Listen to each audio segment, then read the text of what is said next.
Hello, and welcome to the Kreative Devices Mobile Podcast, a podcast created for all Kreative Devices users to tell their story and to help bring even more creative awareness to the world. Today, we are joined by the other John Browne. How you doing? I'm doing great. How about you?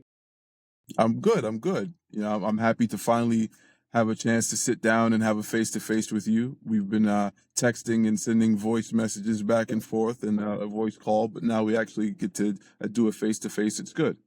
Yeah, thanks for having me. And it's nice to talk to you in person as well. Because, as you Yeah. mentioned, it's just been voice messages and text messages so far. Yeah. So I was commenting on your setup back there. It's nice. You've got two screens going on. Yes. Thanks to your help, I was able to set that up with a USB-C adapter to the USB-C port of my Kreative Devices G16 laptop. And it's been working out very nicely. So Nice. the background for this impromptu setup I have here, because the space I'm usually filming in, there's work being done there. It's going to be turned into an actual studio setting where I can film and edit at the moment. I'm just moving back and forth because I can't make noise in the house. So that's going to be nice. Looking forward to that. Yeah. Okay. Awesome. Well, for anyone that's watching that, maybe don't know who you are, I'm not sure how many people that might be. Please tell us about yourself, who you are, what you do, etc. Well, my name is John Browne, and I started making YouTube videos, I think exactly 3 years ago now, and 2 years ago I really caught the bug and I started making regular videos, mostly on, comparing different amplifiers to each other, making the videos I would have want to have seen when I was researching particular pieces of gear, and my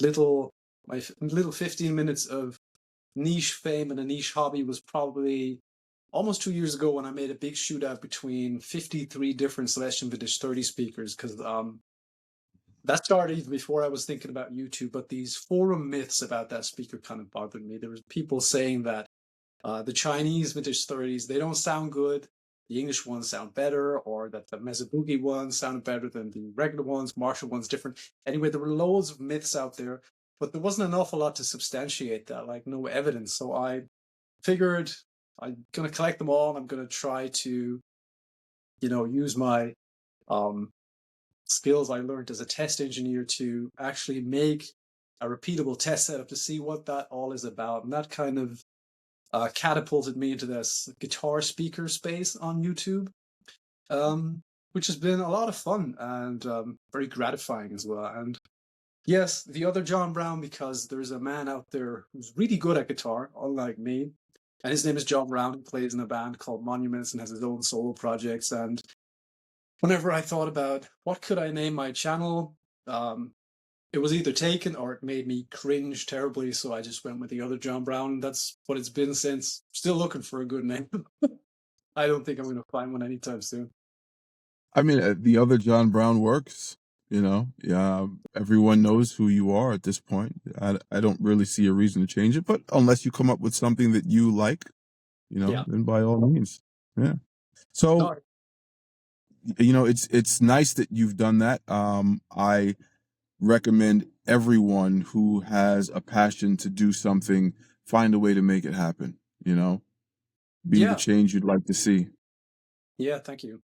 That's really what it was. And I've just wanted to provide value to the space, just by all means possible, by creating test setups that would have helped me if I were looking for a particular speaker, just sticking to that example, and providing a few IRs to download so you can test that at home. Because hearing a speaker or hearing a sound is one thing, even if you have reference to it.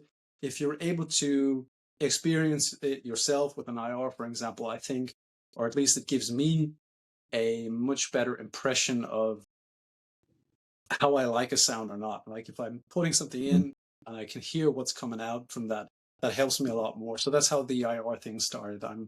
If I demo a speaker, I usually provide an IR or two, depending how many microphone positions I use in the video, for the guys watching to try out at home if they want to. So, and that's Mm. been the mission statement since, since the beginning. Like, how can I provide value? Because, yeah, I didn't want to. It wasn't supposed to be self-serving. I didn't really want to make videos about myself much or put myself, you know, in the center of it. I wanted it to be about the gear, about the thing I'm enthusiastic about, the amplifiers, the speakers. So that's how that came about. Awesome. Awesome.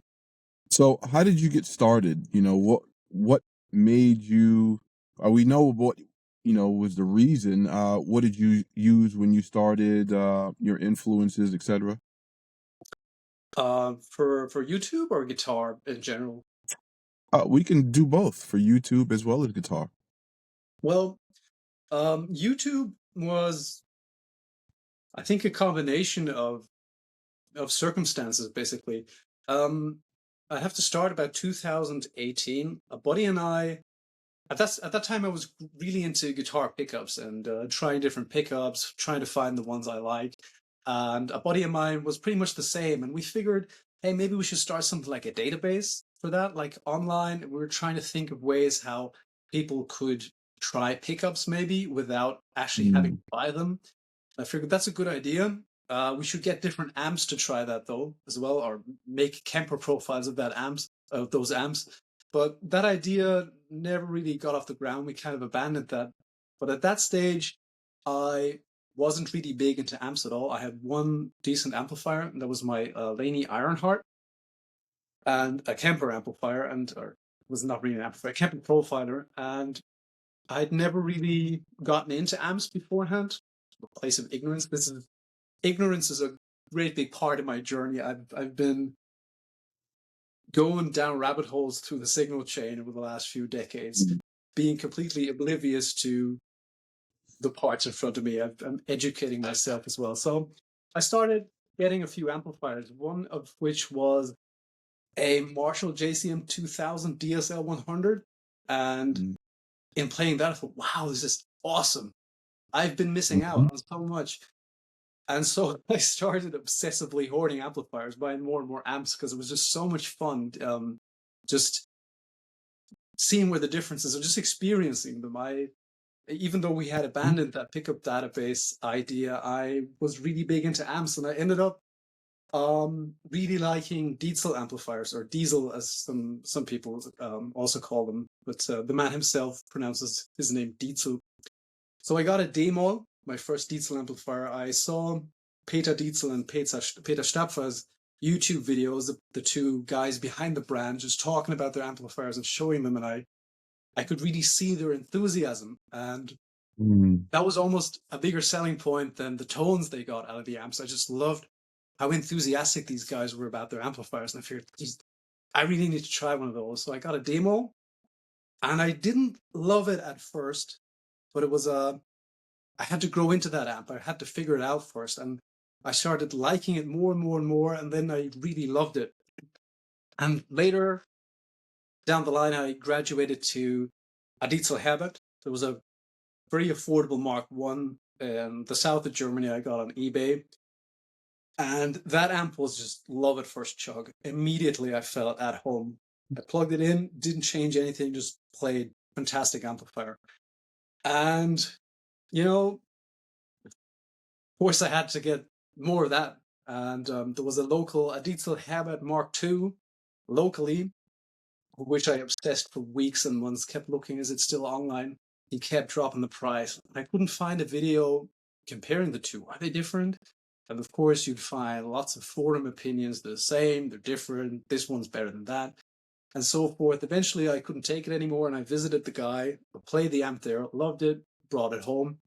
And my buddy Kieran was also interested in he wanted to know, do these amps differ from each other? So I just made a quick little video on my cell phone with a radial headbone amp switcher, just with the same settings, comparing them. And I figured, what's the best way to show this to Kieran? So I just uploaded it to YouTube as an unlisted video so I could share it with him. But over time, I could see guys in the Dietzel Facebook groups having the same question. So I figured, why not share with those guys? Why not actually share the video that I was looking for myself, even though I was very self-conscious and nervous that because I didn't really try to play anything fancy or good sounding. It was just a few chords. But I thought, why not? I just made it public, shared it there, got some nice feedback, and one guy noticed the demo in the background and asked if I could do something similar for that amp, compare that to the Heaven. And at that stage, I thought, why not? Just give it a shot as a creative challenge. I can learn something new. I had a Sony Alpha 6000 camera, and I think my mother had one too, so I borrowed that so I could film both amps at the same time. And I thought I'd make an effort, really try to make a helpful video. I downloaded DaVinci Resolve, which is free in its base version, and just tried to do that. Had a great time, got fantastic feedback, as I thought at the time. And yeah, I thought then I'd redo the Diesel Habit shootout video sometime later. Didn't make a video for a while then because at the beginning it took quite a lot out of me. It was a very strenuous and stressful experience, even though it was very enjoyable at the same time. But I almost felt hungover afterwards, and I needed a few weeks to regroup. Later in the year, I just made another video on an Engel Retro Tube amplifier, which is a very underrated amplifier in my opinion. It has to do with the branding, I think. Retro doesn't sound very metal other than other Engel amplifiers, but I think it's maybe Engel's best amp. Made a few videos on that, got more feedback, got some subscribers. I thought, this is cool. Let's do this. And then after that, I started to be able to stomach the editing process a little better. I didn't need as much time to regroup afterwards, and I just started doing it and really enjoying it. And the idea always was to make videos that serve a purpose, that help somebody, like myself, an enthusiast who wants to know the difference between an amplifier. So my demos would always have a reference that always compare amps to other amps, or there'd be a baseline, like this is how it sounds compared to a 5150. And I think the videos were very well received, and it gave me a sense of purpose in this hobby. All this hoarding of gear over the years kind of made it make sense. I can actually help somebody with this. And as I said, that's been the mission statement. And that's how I've been spending most of my free time for the last 2 years.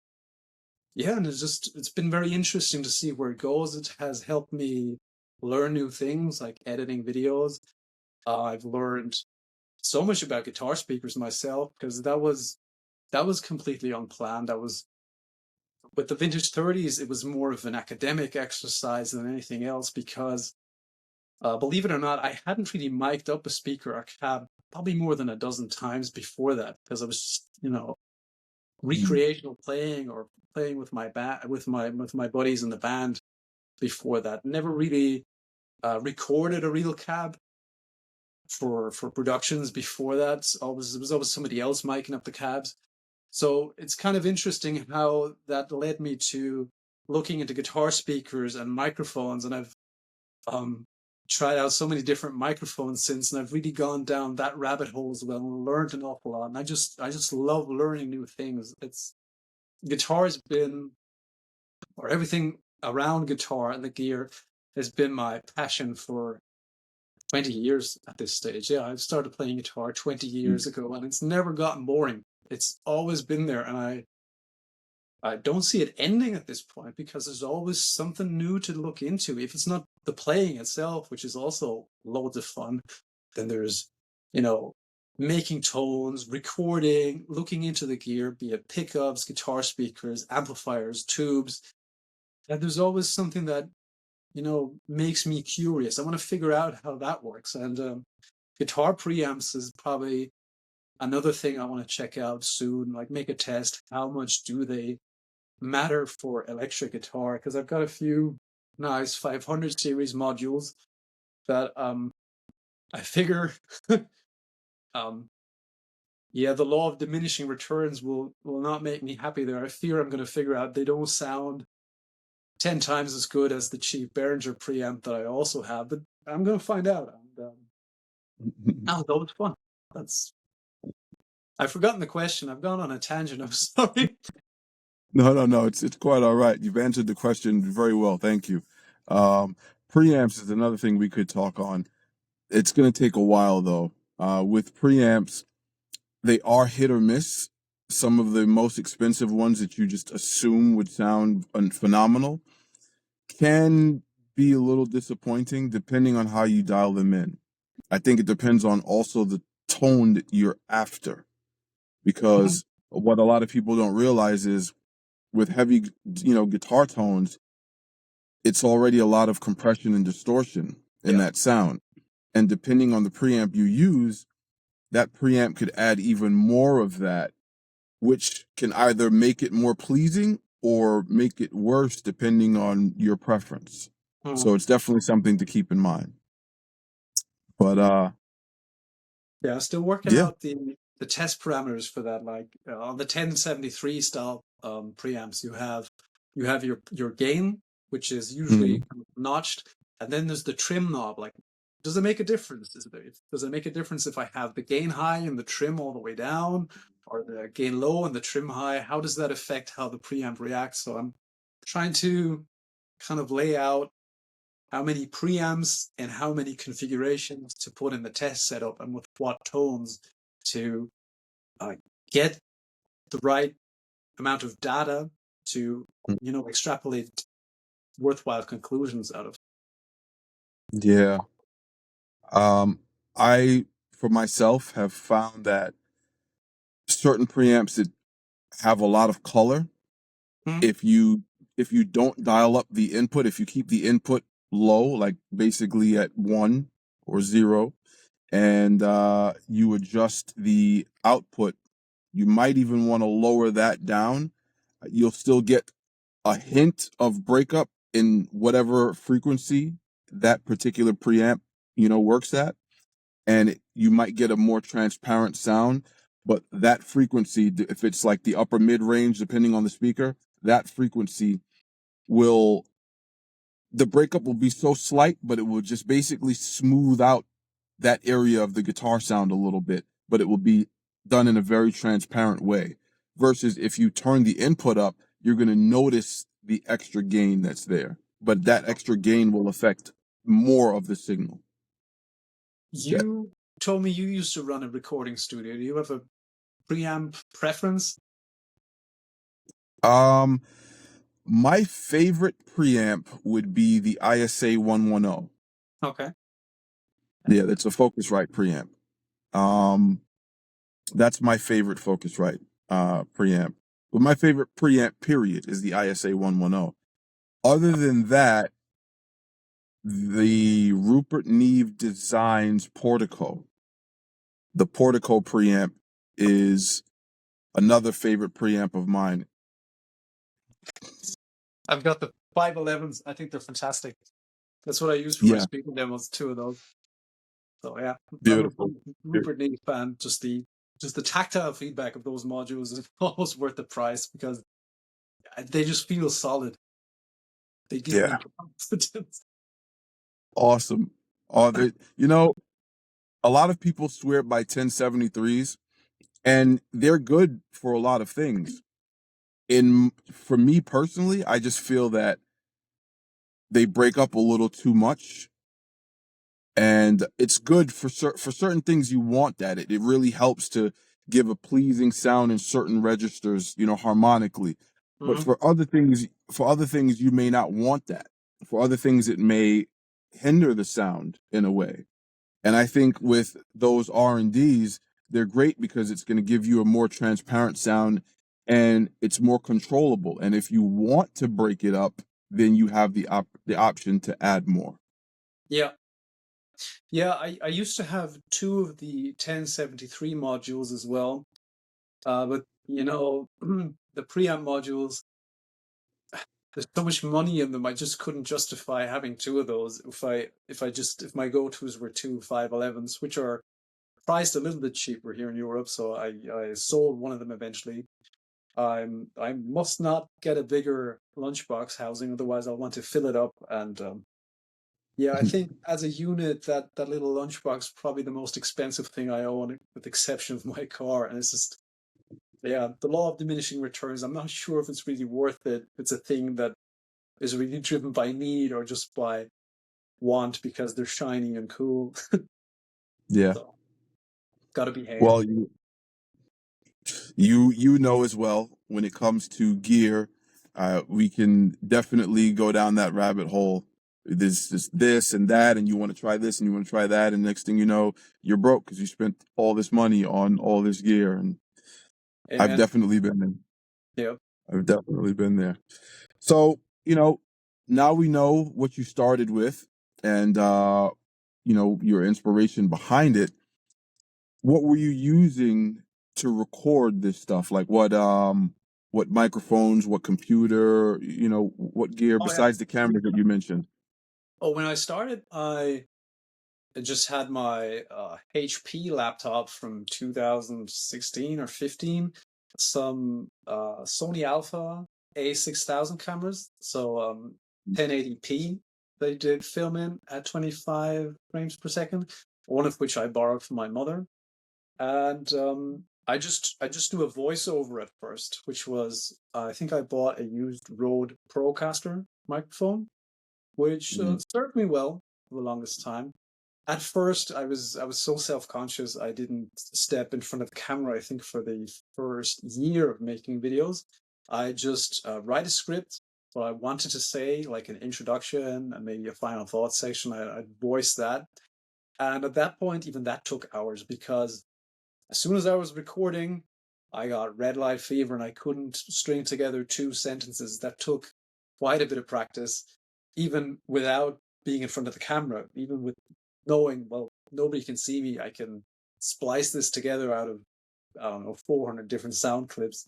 Um, Eventually, I when I noticed that I was really enjoying the process, I upgraded to Sony Alpha A6300s.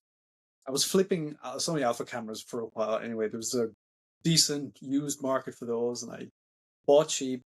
When I upgraded, I sold them at a slight profit. So that really didn't hurt financially. It was a lot of fun as well. And I ended up now, I have three ZV-E10s. So the Sony APS-C cameras, I use some Sigma and Tamron lenses. That setup serves me well.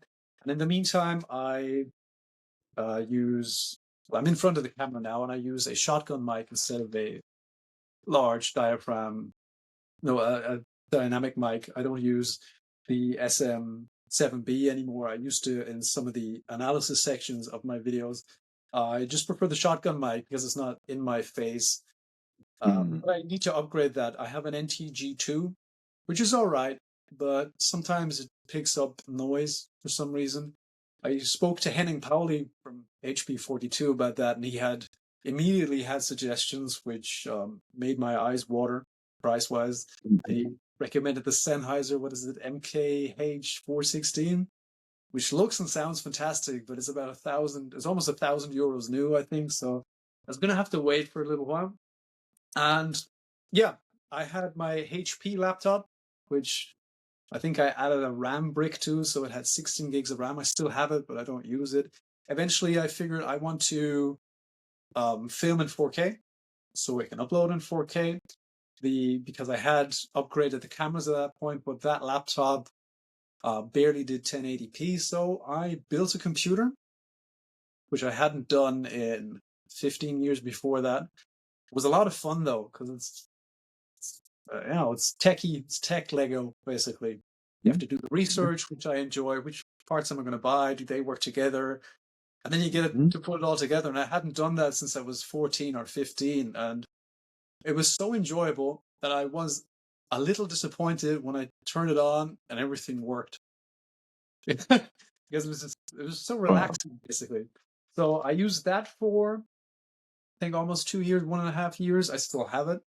It's my backup machine now. However, as I mentioned beforehand, I had a little bit of a problem. See, I'm upstairs in my little house right now. This is my little office corner where my editing and recording PC is. However, I'd have to actually film all the videos that use real speaker cabs in the garage area of the house. It's not a separate structure, but it's part of the house. But you have to there's no inside door. You have to go in from the outside, and it's not heated or anything. But I couldn't break down my computer setup there and take it back up. That'd be much too much. So I used my HP laptop still to record that. But then I'd have to bounce all the tracks onto a flash drive, bring it up here to, sometimes even do some post-processing with the Voxengo span frequency response graphs that I have in my speaker videos. All in all, that would take another evening or two of my free time to actually make videos. And that was a very annoying process. So basically, I'm in a group chat with a few other YouTube creators, and one of them was raving about his new MacBook, I think. And I'd never been a big Apple fan, but he was making a lot of sense, and I thought maybe I should upgrade to something like that. I was starting to ask questions, and then our friend John Simons from Sonic Drive Studios messaged me in private, told me, "Hey, don't drink the Kool-Aid. I got a guy." So, and that's basically how I got to meet you. At first, John was relaying voice messages to from you to me and the other way around.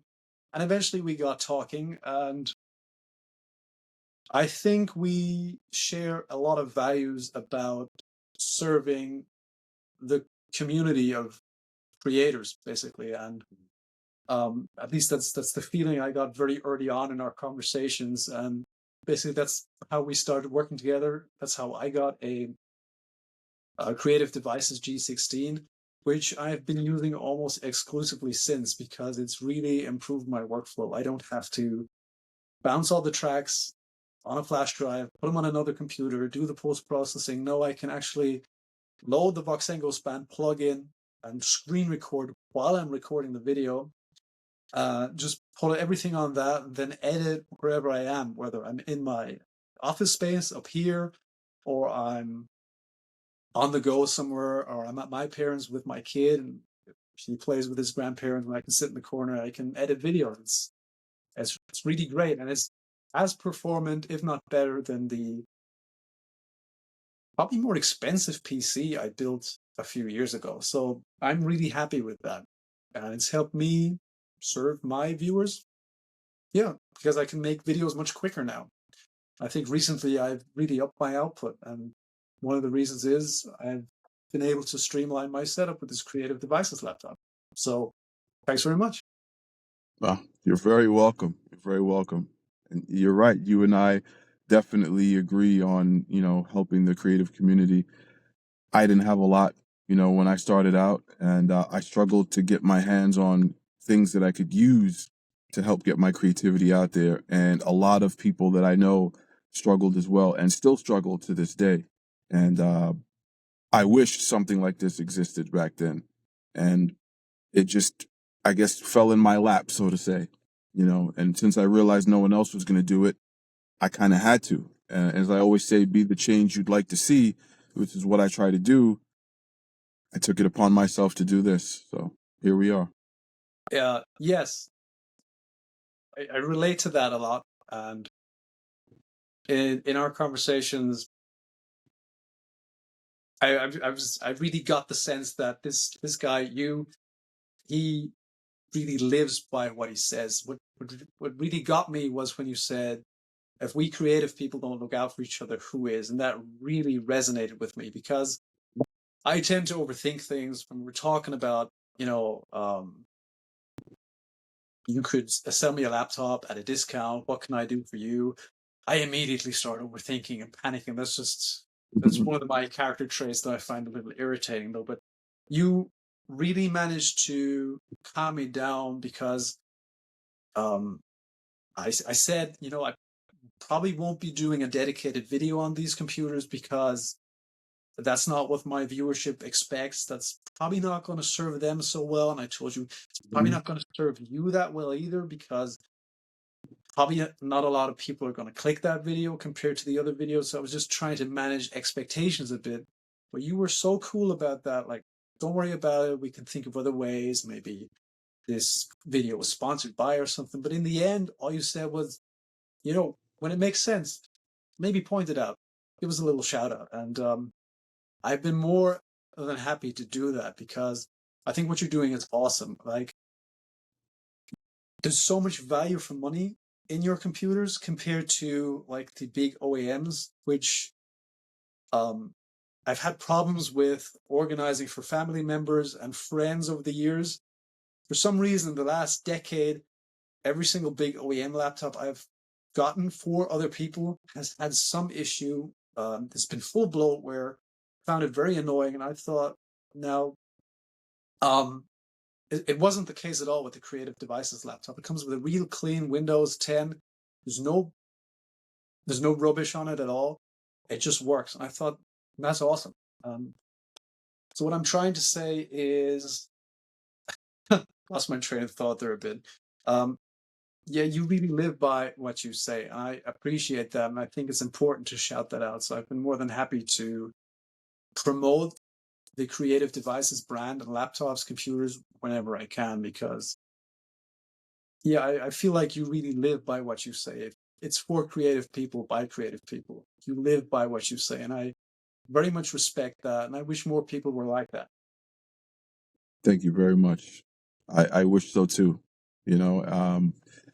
I do it because as a creator myself, I know how I feel personally. I can't speak for everyone. I can only assume that other creative people may feel the same. So I basically just, try to do the best I can. And that's it.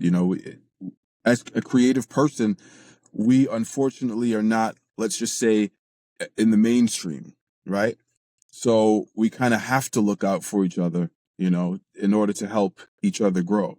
And it's a lot easier to grow helping each other than it is trying to do it on your own, I And agree. as a creative person, I want to see you grow. And it's not even about for my benefit. It's just because I like what you're doing and I respect what you're doing. And I want to see you grow and prosper because you're a fellow creator. Thank you very much. And that really came across in our conversations. When I said, I wouldn't be making a dedicated video for that, for these and these reasons, I felt really respected by your response to that. That's fine. We'll think of another reason how we can help each other. And I thought, I really like that. I really appreciate that. That was one of the reasons why I really thought this guy is for real. Like, he's sincere. This is not not necessarily maybe not the most profitable it can be, but it's a good thing. You're doing this. There's something almost philanthropic in that endeavor as well. So yeah, I think that's awesome. I wish more people were that way. Thank you. Thank you. I feel that the majority of companies out there, they only care about profit. And, profit's important. Obviously, I understand. But you have to remember everything we do it for the people. Yeah, If you prioritize profit over people, no one's going to want to buy from you, and even if what I'm saying is wrong, because people buy from all these big companies all the time and they don't care about people, you might look at me, I'm sitting here having a regular conversation. I'm not in a big fancy space. I'm in my car. I'm doing a mobile podcast because this podcast was created for all Kreative Devices users. And the majority of people don't have a big fancy studio and cameras and the setup, but everyone has a cell phone. So it's easy for everyone to just get on a cell phone and have a normal video call. I'm not wearing name brand clothes or anything fancy. I mean, I'm wearing one of our jackets and one of our hats. It's just, that's the most promotion you're going to get out of me. I don't, that's not, I'm just a regular person and I want to help regular people be able to get their name out there creatively. So even if you're someone that's just starting out and no one knows who you are, we'll help. That's the whole point. We help each other. yeah. And I'd much rather support somebody like that than a huge corporation that slams their computers full of bloatware to make an extra profit, to make the probably billionaire owner even richer. I don't want to do that. And also, just by the way you're doing it, adding, offering these specs at that price, I think that's more sustainable too, because this laptop will last me years. It won't be obsolete in 2 years because, I could just afford the mid-tier spec. No, this will, Mhm. I'm pretty convinced this will last me 5-6 years, if not even longer, because it has the powerful specs. It does everything I wanted to do, needed to do, and so much more. So Mhm. that's who I want to support. That's where I want to put my money. Thank you. Thank you. I appreciate that. So, shameful plug. Is it safe to assume that if someone was starting out and they wanted to buy something that was powerful enough to help them get their creative ideas out, you'd recommend the Creative Devices PC to them? 100%. Um, I assume one of your problems may be that your offering looks too good to be true for some people, but it is. It is. I 100% would, and I have recommended it to coworkers, for example. We're talking about computers. My buddy was looking at computers. I told him check out Creative Devices. Um, Even with import duties that weren't as big as I expected, by the way, to the European Union, you're still so much more competitive than any of the big names out there for those Mhm. specs. Yeah, yeah, that's the whole point. Once I found out that these devices actually don't cost that much to make, I was highly disappointed at how much, these companies are charging for them. Like the profit that they're making is just so unnecessary. Yeah, I mean, there's probably a healthy profit margin on those, but then of course, they have huge costs as well with marketing, Right. warehouses, all their administrative overhead. Hmm. Yeah, now, do I want to pay for that?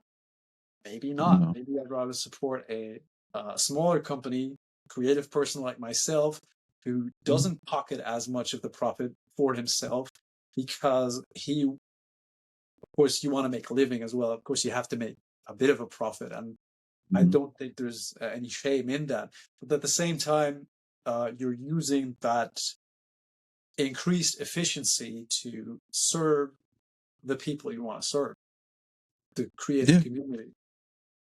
I've got a question. The K in creative devices, does that allude to your name? Does Kagan, is that how that came about, or is it coincidence? Not at all. So actually, I thought of creative devices, and then I realized that if I want to be creative about it, why just do it normally? Why not just use a K instead of a C?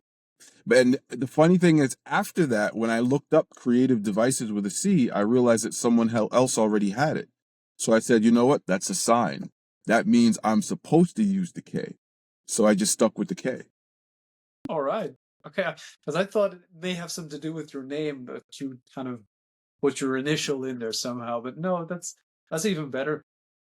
Yeah. No, I was just trying to be different, you know. Um, I had a similar conversation with Chris from High Impact Audio because the impact in his company's name has a K. And we Yeah. were talking about that also, just trying to be different, trying to be creative. That's what creative people do. You always want to be creative in a way. Yeah. Well, I suppose that would stand out. Yeah. I noticed that in his channel name as well. True. Yeah, it's awesome. I like the questions. I ask people all these questions. I like when people ask me questions. So if you have any questions, please feel free. Yeah, how did you get into computers basically? How did that come about? Like you said, you ran a recording studio for a while. I don't know how long. And obviously you'd need a recording machine for that, some kind of computer. So how did you how did you get into the business of creative devices? How did that come about? I'd really love to know that. So let's go back to how I got into computers and then I'll work my way up. Um, when I was a younger man than I am now, I got a computer from my aunt. She bought one of the earlier computers. I think it had Windows 98 on it, and she didn't use it very much. Um, she ended up getting another computer later on with Windows 2000, and she gave me the older one that had Windows 98. When I was growing up, I was always the very curious type of person that I wanted to figure out how things worked. So I would take things apart and try to, figure out how to fix it, to put it back together. That computer, I wanted to do that, but I was afraid if I take it apart, if it's a computer, I don't know anything about it, I might not get it back together again. It might not work. I ended up going to a party, and the person's who party I went to, I didn't know him, but when I went to his house, he had computer parts scattered throughout his home. And I'm thinking, why does this person have computer parts scattered throughout his home? So by the time I finally got introduced to him, I asked him, I said, why do you have computer parts scattered everywhere? He says, oh, it's what I do. I fix computers. I said, that's funny. I was just wondering about computers because I don't know anything about computers, and I've got one that I wanted to take apart, but I was afraid of taking it apart because I didn't want to not be able to put it back together. He said, oh, it's easy. Come, I'll show you. Grabs one of the computers. The motherboard's laid out. He starts taking the RAM and the SSD out. Well, actually, it wasn't SSD. It was a hard drive at the time, but he starts taking it out, and he's showing me how it goes in. Everything just slots in. You connect this here and that there, and I'm just like, that's it? He's like, yeah, that's it. I was mind blown. I couldn't believe that it was that simple. So I left the party early because I was so excited. I went home. I looked at the computer, and I literally just opened it and took everything apart. Every piece, every screw, nut, everything, had it all laid out on the floor in front of me. Sat and looked at everything for about 10 minutes. And then I started putting it back together. And when it was done, I turned it on and it worked. And that was it. I was hooked. And then I started building. I built a computer for myself. I started building computers for some of my friends. And then I had friends that they were taking their computers to repair shops to get it fixed, and they didn't like, what they did at the repair shop. So I fixed it for free. I was, now I was not only building computers, but I was repairing computers. Had friends that, were into music at the same time I was into music. So I built computers for them, and it just kept going. I ended up making a business about this on the side. I was building, repairing computers for people. I did it for years until I just didn't want to do it anymore. Because honestly, I came home and my home was just filled with nothing but other people's computers, and I felt like I couldn't live like this anymore. So I stopped accepting work, and I fixed everyone's computer, gave it back to them, and I just focused on music for a while. And every now and then, someone would ask me to help them, and if I knew them, I'd build a computer for them. But when I got into the studio, I wanted to learn about recording because, I'm a guitar player, and I wanted to be able to record myself. And I started recording myself on these old ADAT tapes, and they looked like big VCR tapes at the time. Just what I had, access to. And then, at the time, everything was changing to digital, and I wanted to be able to do that. And when I got my first decent computer, I was using a program called Cakewalk Sonar, and I was recording into that. And we would take the computers that we had and we would upgrade those. And then that was before I started building mine. Then I would start building mine, and we were using those, and I was recording, and I was learning more about recording and learning about how to do some mixing and mastering. And like I said, I started building stuff for other people, but I originally built the first studio setup that I had for myself just to be able to work on music for me and to help, because other people wanted me to play guitar on their stuff too. So if I have to work on my stuff, I got to play guitar for other people. It's just easier to have a setup at home or wherever. So I went from working at home to getting a space. I went from one space to a bigger space, from a bigger space to a bigger space. And what happened was everyone that would come by to hang out, they'd be like, this is awesome. Can you do this for me? Can you work on my stuff? Can you work on my stuff? And I would say yes, and then they would let their friends hear it. And then their friends would come to me, oh my gosh, can you work on my stuff? And I'd be like, okay. And then their friends would hear it, and they'd be like, can you work on my, and next thing you know, I'm working on everyone else's stuff except my own. And that's how I ended up with a studio. And that's one of the reasons I kept having to go from a bigger space to an even bigger space to an even bigger space, because now I have all these people that I'm working with, and where it was just me alone, a smaller space was fine, but now with all these people I needed a bigger space. So that's pretty much how that happened. Yeah. That's cool.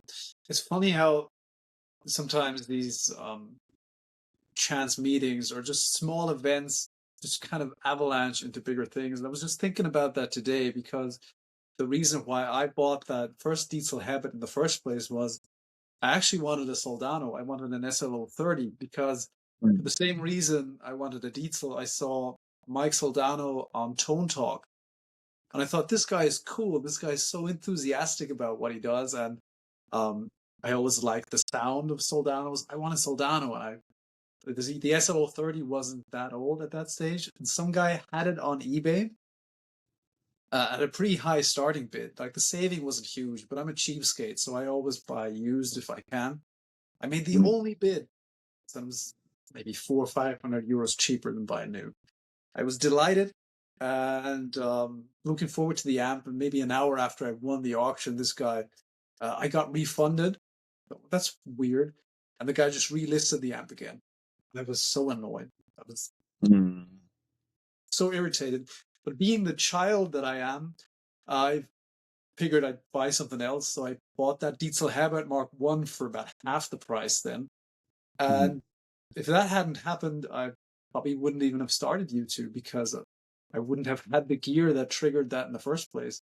So it's funny how sometimes these small things, like you going to a party, actually just kind of like dominoes. They kind of trigger these series of events that lead us to places.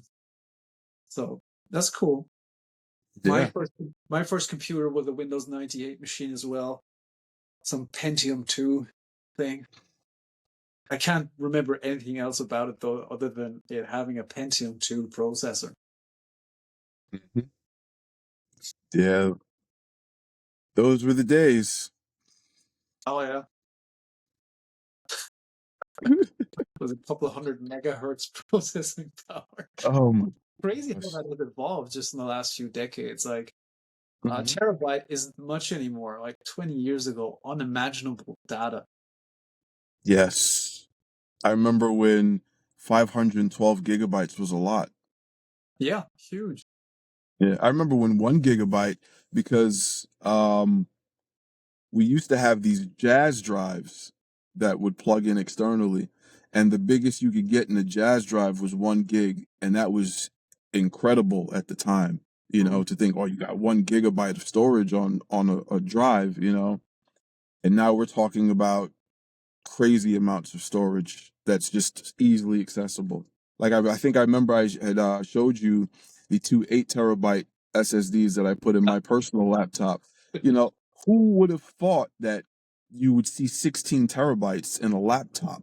Oh, It's ridiculous, you know?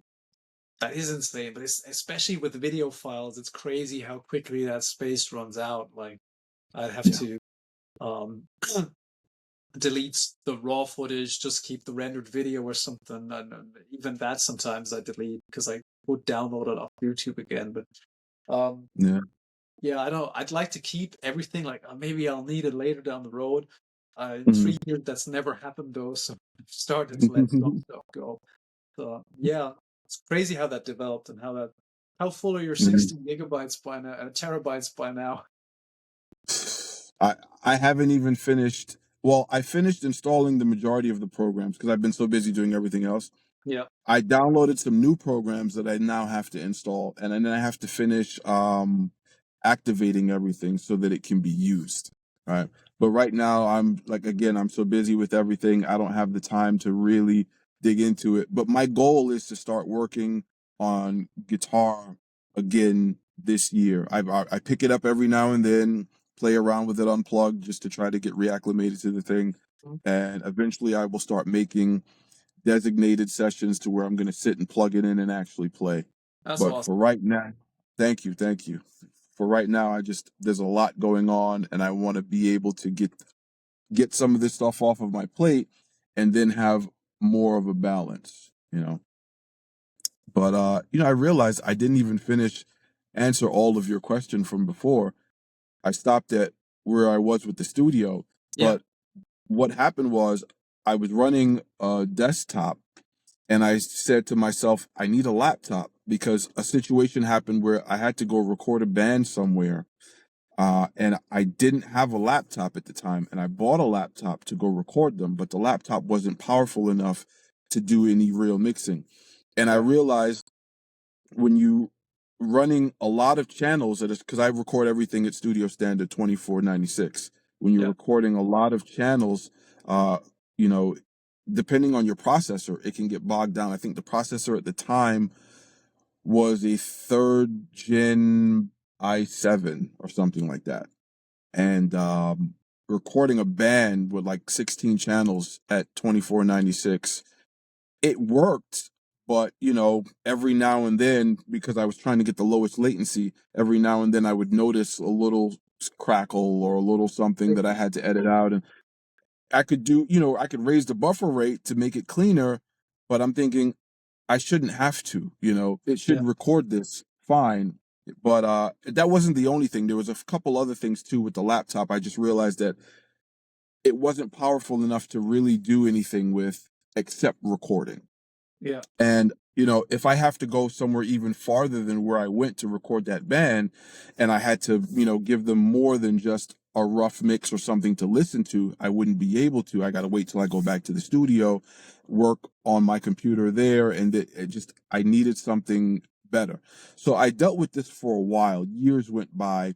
And after a while, I started looking into laptops that could basically replace my desktop. And processors had gotten much better at this point. I think I was probably around a fifth or sixth gen i7 at this time. And I got a laptop that had, I think it was a 67 something i7. And I ran my studio with that laptop, but it was a gaming laptop. It was the only thing that had that kind of processing power. I had to buy a gaming laptop that had this NVIDIA GPU that I didn't use. So I disabled the GPU because the GPU would end up interfering. They would create latency and interfering with, me trying to do audio. Back then, it was a lot worse than it is now. Uh, And then I went from that. I'm sorry? was that a power thing? Was it just drawing too much power from the? No, it was mainly the drivers created a lot of issues. The drivers back then weren't as stable.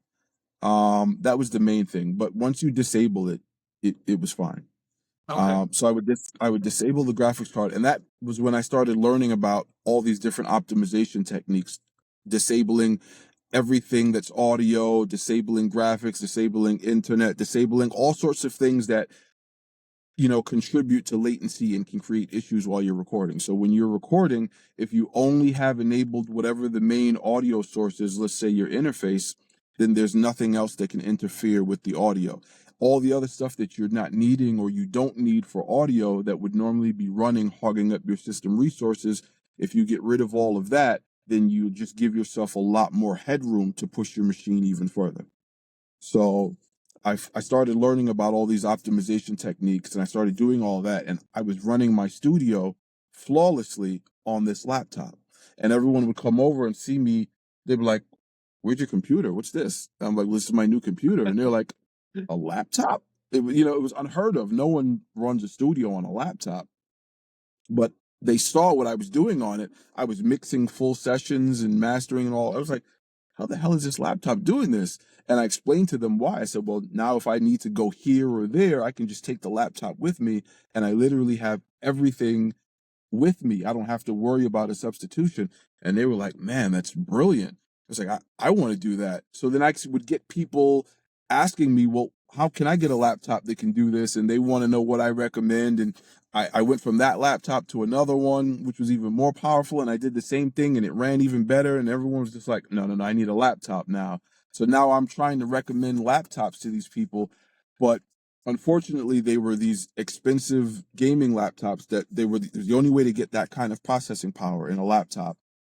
But you're paying all this money for a GPU that you're not going to use. So I'm trying to help people who can't afford one of these laptops. What laptop can they get and I'm looking, and they're getting better and better at this time. But now we have to get lower and lower in the processing power. So now it's like, what's the most powerful processor you can get that I'd recommend for audio that you can buy, and you can just disable the GPU, or hopefully it doesn't even have a GPU. And it became more and more difficult to find things. Later on, certain companies would put out a laptop that had a decent enough processor without a dedicated graphics card, but then everything else you still had to buy that. So as I kept going and kept going, I stumbled across these manufacturers who were making all of these computers, and I started finding ways to get in touch with them. And obviously, everything is who you know. I was fortunate enough to know someone who could get me in touch with someone, and they liked what I wanted to do. I said, no one cares about creators. Everyone's focused on gamers. But there's a lot of creative people that are constantly asking me about a laptop that they can use for their creative purposes. I said, someone needs to cater to creators. And they were like, yeah, we never thought of that. I said, okay, well, what do you suggest? I said, well, we could do this, that, and this, and that. And they said, wow, that's great. We can do that. So they kept asking me, well, what do you want to do? What do you want to do? And I kept giving them all these suggestions, and they were like, yeah, we can do that. We can do that. And before you knew it, it just kind of landed on me. It went from me trying to get it, someone else to do it, to they love the idea, but no one wants to do it. So I kind of have to, and here we are today. So we started with the first laptop, which was the Notebook Pro 16, the first gen. It had an i7 12700H. And the basic thing was, give me the most powerful processor that you can get your hands on for a reasonable price. That was the catch, a reasonable price. I looked at the list of all the processors that they had available, and when I looked at the specs and the price, the 12700H at the time was outperforming the M1 and all these other high-end processors, even the 13th gen i7s and all this stuff. I was like, is this serious? Like, is this for real? They said, yeah. I said, so why is this processor less expensive than these newer processors? Well, because at that time, the 13th gens had just come out, the M1 had just come out. So everyone cares about whatever the new thing is. Yeah. So it was basically last year's tech at this point, and that's why it was cheaper. I was just like, who cares what gen it is or how new it is? Look at the performance data. This thing is killing all these other processors. We need to put this in everything. So that's what we did. So I said, if we can get this in a laptop with a motherboard that has expandable storage, expandable RAM, because everyone was taking that away. And I was like, we need this back. We want everything as customizable as possible. Batteries, Wi-Fi card, like everything that's possible. This is what we need to do. And they were like, okay, we can do that. So we had the first one, and then it was just, okay, now we need a body style. What's the most common body style that's sold? Because we're not going to make a whole bunch of sizes and colors. We don't know how this is going to work out. Yeah. So after researching, we realized that the most popular selling body style is the 15.6-inch body. So what we did was we took the 15.6-inch body, we removed the extra screen bezels and made it 16.1. So you have the same 15-inch body, but with a 16-inch display. And we figured the most popular selling color is like that standard silver, right? So that's what we had at the time. And that was the first laptop, and everyone loved it, And then people were like, this is great, but what about for people who want to do video?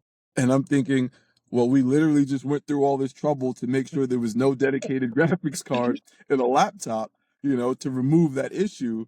Because the integrated graphics at this point was more than enough. It could do Ultra HD, 4K video, was more than enough. But for people who wanted to do higher end graphics, I said, okay, so now we need a laptop that's basically like this, but with a dedicated graphics card for people who want to do higher end video. Yeah. Now, let's make sure that all the stuff that people put in consumer devices that's unneeded doesn't go in this laptop. We're only going to put in what we need. And that's what we did to try to eliminate as much of the latency. The drivers had gotten better at this point. If we had to create custom drivers for certain things to make sure things played well together, that's what we did. And there's no bloatware. That was one of the things too. I hated when I got something and I had to try to uninstall stuff and certain things wouldn't uninstall and you're just stuck with it. I said, I want a stock Windows experience.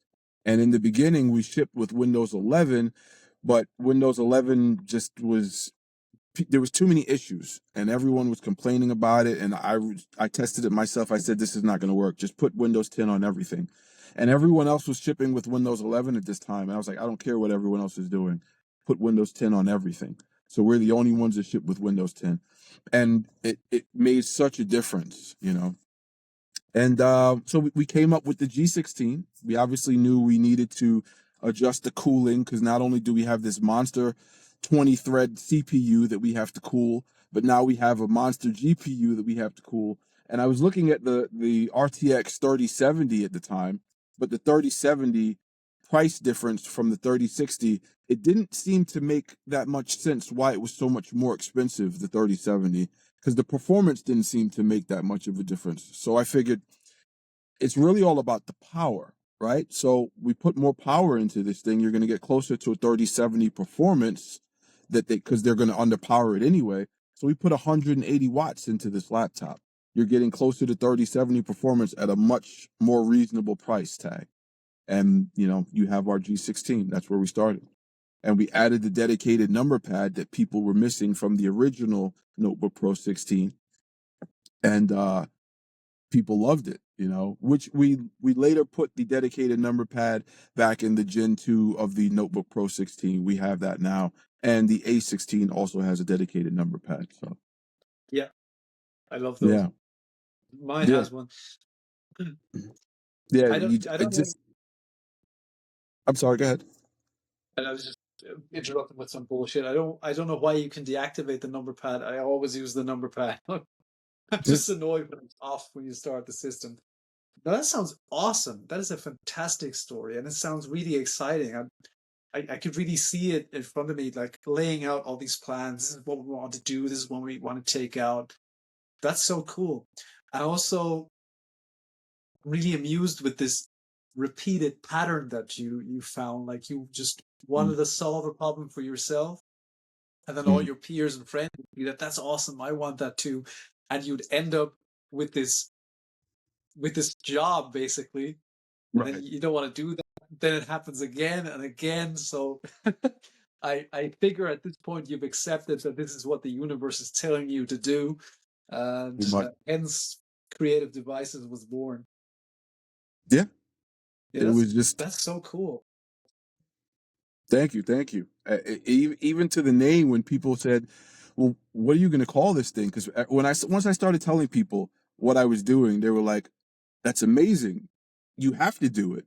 You know, but then they're like, well, what are you going to call it? What are you going to call it? And I was like, I have no idea. You know, we're making computing devices for creators. You know, what do I call it? And then it just hit me, Kreative Devices. Okay. Has a good That ring was to it. it. Yeah. Yeah. You know, there wasn't a lot of complication. I kept it as simple as I could, you know. As you can see, there's nothing fancy about it, you know. No, and that's what I really appreciated when I first turned on the computer. I knew it would have Windows 10, which I liked. I've refused to upgrade to Windows 10, 11 on my private machine so far. At work, I kind of administer most of the IT for my small little company there. Most of those are on Windows 11, and I don't know, I'm getting old. I just find it frustrating that everything's in a different space now, and I can't find this. It's annoying. So, and generally, Windows seems to be in this good OS, crap OS ping pong. Like 95, meh. 98, good. ME, meh. XP, good. 7. What was that? Vista, meh. Vista. 7, yeah. And 10, good. 11, bad. So it's always a good one and a bad one.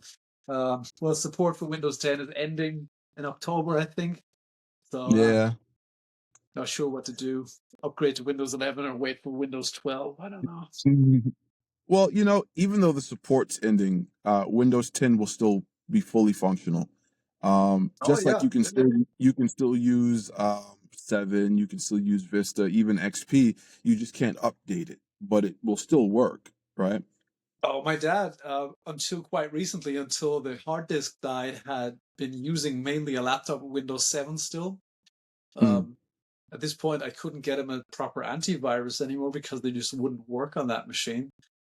It kicked the bucket now. We got a new hard disk and I put Windows 10 on it for now. If he's still using it, he refuses to um, give up on that thing, which is funny because his dad, my grandfather, he's 91 now, and he, in his little office space, he's pretty much got a computer museum. He refuses to throw them out. Like he has one that still runs 98, one that runs XP, and he still uses them all just for different Wow. purposes.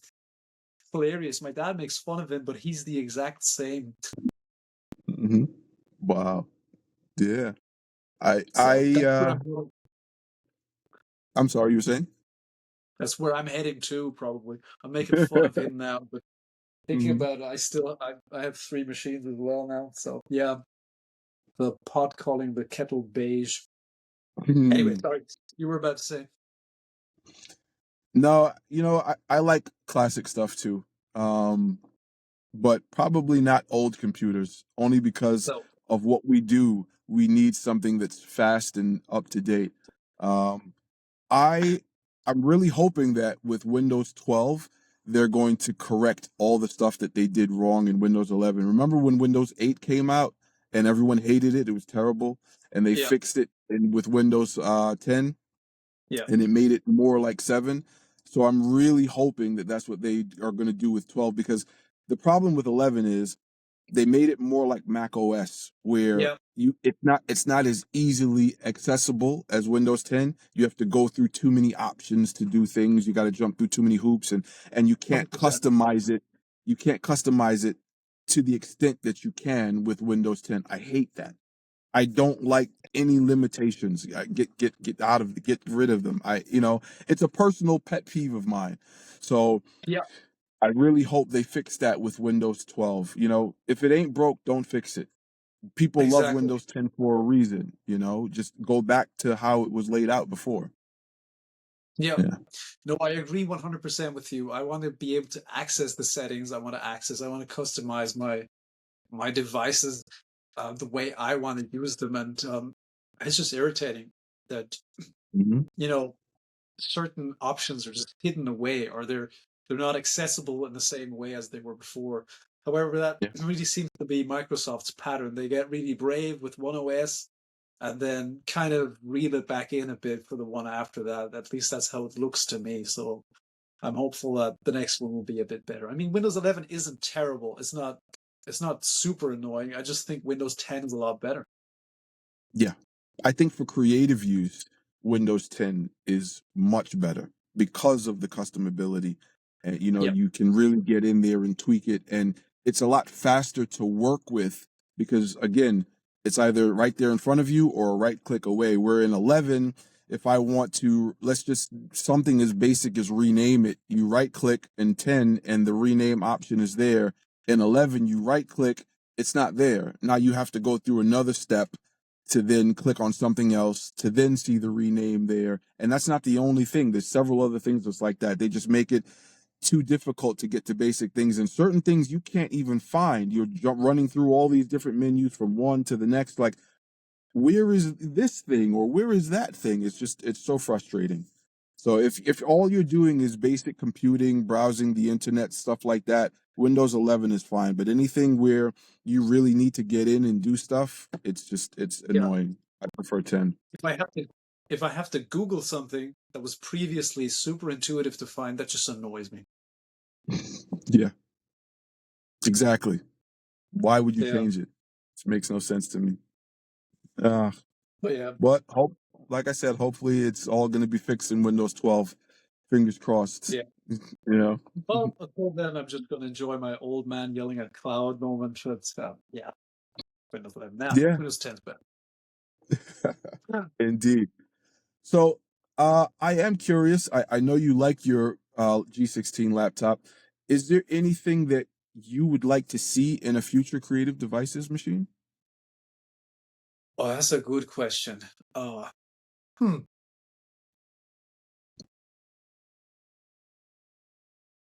Um, can really only think of one thing, and there probably is an option to do that already. I just never looked into that.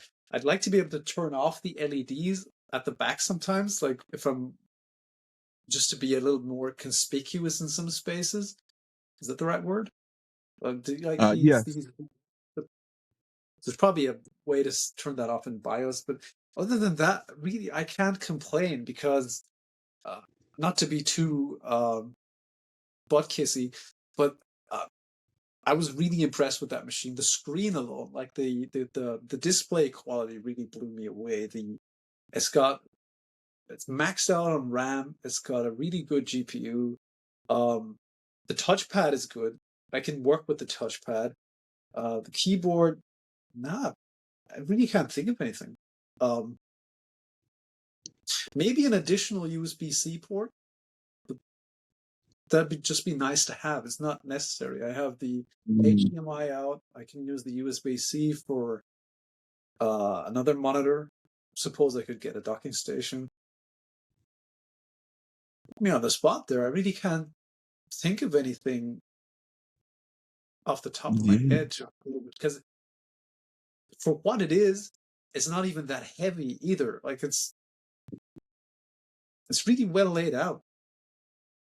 I haven't opened it yet to put in another SD, but I've no reason to doubt that is as cleverly laid out on the inside as it is on the outside. Yeah, no, I don't know. Can't help you there. Yeah. Sorry. Well, that's good to know. That's very good to know. I think the only laptop that we have that has more than one Type-C port is the A16. The A16, I believe, has two Type-Cs. But yeah, the inside of the laptop, it is very nice. It's very simple, straight to the point. When you get in there, you'll see it makes sense the way it's laid out. And we just wanted to be able to put as much power as we could in the smallest device. Because you remember those old powerful laptops that were like big and thick and heavy and clunky and you couldn't take them anywhere? Yeah. That's not portable. We wanted to make the most portable device possible that was a desktop replacement, and that's what we try to do for all the models. And I think we did the best we could. I'm very much inclined to agree because I have a direct reference at work. I'm an engineer by trade, and I work in an engineering office. I kind of take care of the IT of the company as well with an external contractor as well. We buy our machines. And at the start of the pandemic, I pretty much equipped all the CAD engineers in the office with CAD laptops from a big OEM. And these things are ginormous and they weigh a ton. And this G16 laptop pretty much outspecs them. It's more powerful than those things and is not nearly as heavy and unhandy as those because these things are 2 inches thick almost, I'd say, and really heavy. And they have issues. They don't always run that smooth. I think we've had to, how many are there? 5 or 6? 3 of them we've had to completely flatten and reinstall everything on them. And yeah, as I said, that is just something that has really annoyed me with big OEM notebooks as well. They have issues, like they don't work properly. They have driver issues sometimes. Sometimes the hardware doesn't work properly. And they're full of bloatware usually. So I was really pleasantly surprised to just open the Kreative Devices G16 for the first time, just start it up, and there's a local admin account for Windows 10 on there. Nothing else. No silly games, no pre-installed antivirus that wants me to buy a license for too much money.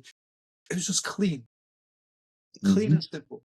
It was exactly what I wanted. I could just put all my stuff on there because, as you alluded to earlier on, digital rights management is a pain in the behind. You have to activate everything. Just screws the people who are honest. That can take a while because this program uses iLok. This plugin manufacturer has their own digital rights management platform. You have to create an account. Before you know it, you need a password manager because you have 20 accounts to use the software you purchased. going off the rails here with another old man yelling at cloud moment. Yeah. So, but as far as things go, I mean, the transition from my home built computer to the Creative Devices laptop was as easy as it could be because um, I had a clean slate. I could just put everything on there I needed, no issues whatsoever, which was so refreshing to a laptop because that was one of the main reasons why I didn't buy a machine and I built one because I wanted something clean. I wanted to know what was in there. And if it didn't work properly, it'd be my fault. I wouldn't have anybody else to blame. Luckily, everything works fine together and can't build a laptop myself. That's not really feasible. But getting the Creative Devices G16 was the next best thing because it is as if I had built it. It has exactly what I wanted at a price I couldn't even put together myself. So I could not be happier with this thing. Thank you very much. Appreciate that. And I'm happy to know, that people are loving our devices, and it's working for them, helping them do what they need to do. Another shameless plug. If your company needs to replace those CAD laptops, we'd be more than happy to help out. Yeah, why not? We'll have to see. Maybe I'll have to convince the CEO, but that might happen. That'd be cool. Because yeah, at the end of the day, money talks, and these things were very expensive. Much more expensive than the Creative Devices laptop. And by the looks of things, it should be able to work, run the CAD programs without issue. Absolutely. Yeah, we've tested the first G16 on CAD, and it ran flawlessly with the i7 version, with the i7 12700H and the RTX 3060.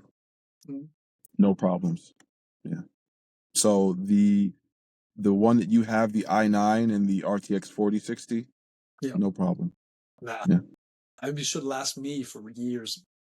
Um, so I have a question. Do you have anything new planned? Like you were mentioning earlier on, the first one had an i7 and a 3060. Now NVIDIA's coming out with the 50 series. But as you said, you're mostly interested in the performance for money. So I'm not assuming you'll be switching to 50 series graphic cards in the short run. But do you have anything new on the horizon for Creative Devices? Uh, we are experimenting with touchscreen computers. We Oh, didn't put touchscreens in any of our computers because touchscreens introduce latency. And again, we designed these originally for audio. We want to get rid of as much issues as possible when it comes to latency. keep it So if simple. you ever measure the latency on your laptop, you'll notice that even with that dedicated graphics card, the latency is pretty low in that Yeah. laptop. It was the lowest we could get. Like I said, we made sure that only what was needed was in there, and things weren't interfering. For people who need touchscreens, like digital artists who want to draw, there's a device that we're looking into right now that we're testing. There's one where it'll sit on the desk and you can have anywhere from like a 20 something to a 30 something inch screen that Wow. can tilt and move back and forth, and you can draw on it, and it's magnificent. And then there's another one that's just like a 14-inch laptop, but a tablet also, and you can draw on it. So we're testing those to see what we can do, if we can get the latency numbers low enough to where it's acceptable for us to use. And if so, then maybe we'll use one of those. If not, maybe we'll have something else. So I can't guarantee what's going to come up next. But the only other thing besides the laptops that we have right now are the minis, because they made sense. If you want another thing that's a desktop replacement, a mini is the best way to go. But the problem is a lot of minis have these underpowered processors. So we put even more powerful processors in the minis. So now you can have it at home or pack it in your pocket and take it to another studio and connect it to a monitor and keyboard there. Yeah, those look cool. If I were just doing audio, I'd probably want one of those. Yeah. Well, believe it or not, the AMD Mini does great graphics.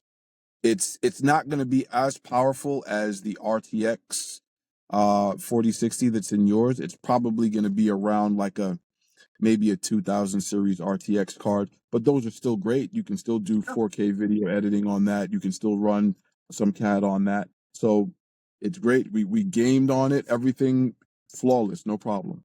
That's cool. I think the touchscreen, for stylus pen stuff, I think that's probably logically the next niche. That sounds really interesting. I bet my wife would be very interested in that. She's kind of a visual artist. So I'll keep my eyes on your website. Might have to get her a gift eventually. So that sounds cool. Awesome. Yeah, I hope we can make it happen. I'm looking forward to it. I'm impressed with what we have so far, but again, it's all about if we can get the latency numbers down low enough, then yeah, I don't see why not. I like your philosophy to it. Like if we can't get it to fit our mission statement, we're not going to do it. That's how it sounds to me. Like it needs to meet certain minimum requirements for performance. Otherwise, there's no real point to it. I like that. I appreciate that. Yeah, I mean, I don't want to. Nah. I'm sorry, you're saying? I was just latency. It never even occurred to me to check that on a laptop because I don't need to. I don't notice any latency. Like it's so direct. And that's the first time I've ever experienced that on a laptop because, as I mentioned, I'm a cheapskate. I used to go for, this laptop's good enough. That'll do. And I always regretted that. Same with tools. I've made that mistake far too often. Got the cheaper tool instead of the right tool.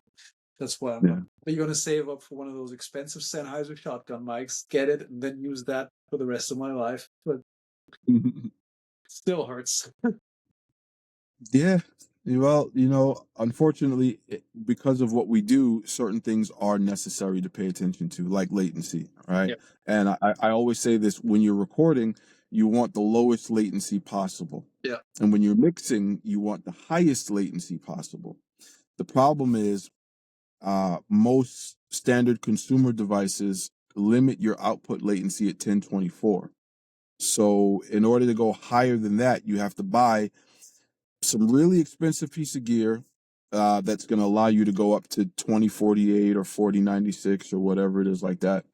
So if you're only recording, then I think any standard, interface will work. You'll be able to get decent recordings at low latency, and then you can just send it off to whoever's going to do your mixing and mastering. Can you explain to me why you'd want the highest possible output latency? What's the technical, what's the reason for that? It takes the load off of your CPU and allows your computer to do more. So what happens is a lot of devices like UA and Antelope and stuff like that, they have built-in DSP on their built-in DSP processing on their units. That helps remove some of the load off the processor so that you can do more as far as mixing is concerned.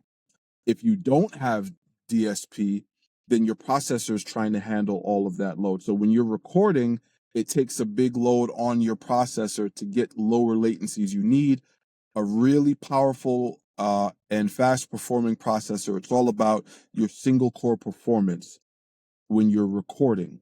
And when you're mixing, it's about both, but typically your multi-core performance, because you want to be able to spread that across multiple cores to help balance out the performance. But again, if you're capped at 1024, you're going to hit a ceiling. But if you have built-in DSP and something that can take some of that load off, it will help give you more headroom. Unless you buy something more expensive that will allow you to go past 1024 to 2048 or even 4096, now you have even more headroom where you can put in more stuff. You can do more higher, more tracks, right? At 2496 or even 192 if you're crazy. And you can have more plugins and do more stuff. So it all depends on what you're mixing, how big your sessions are. So in my own words, if I understood it that correctly. You want, when you're mixing, the most amount of output latency just to give your processor enough room to breathe. So you want to give it as Yeah. much time to process all the signals, the DSP that you want, so you don't end up with pops and clicks, weird artifacts, or the Right. phone melting down. Well, what will happen is your audio engine will probably freeze. It won't even be able to play back because Yeah, that it's happens. too much. Your Mhm. processor can't handle it. So the more headroom it has, the higher output latency is, the more headroom you'll be able to play back. Mhm. Um, you can do this easily by, let's just say, set your buffer to the lowest that you can get it Yeah, and play back. If you're trying to record, sometimes you'll notice clicks and pops. If you try to do, yeah, um, I don't know, like a single digit number, right? You might have to go. I think the lowest I would recommend anyone, even today, would probably be like 16. If you set your latency to around 16, you should be comfortable to record a noise-free clean signal anywhere between 16 to 32, depending on your interface, because it's not about, a lot of people think it's about the connection. The connection doesn't really matter the way people think it does.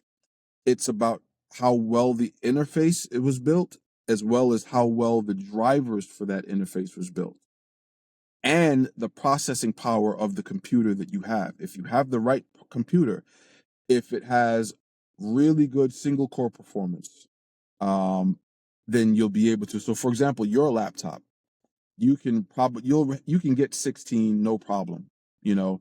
And I'm not talking a single recording. You can record multiple tracks at 16 with no problem. Probably track drums at 2496, no problem, you know. Um, but if you try to mix at that same sample rate, it's just not going to happen. The more tracks you add, the more plugins you add, it's going to be too much load on your CPU. You're going to have to boost that up. And 1024 is the highest you're going to be able to go, and it's going to give your processor more room.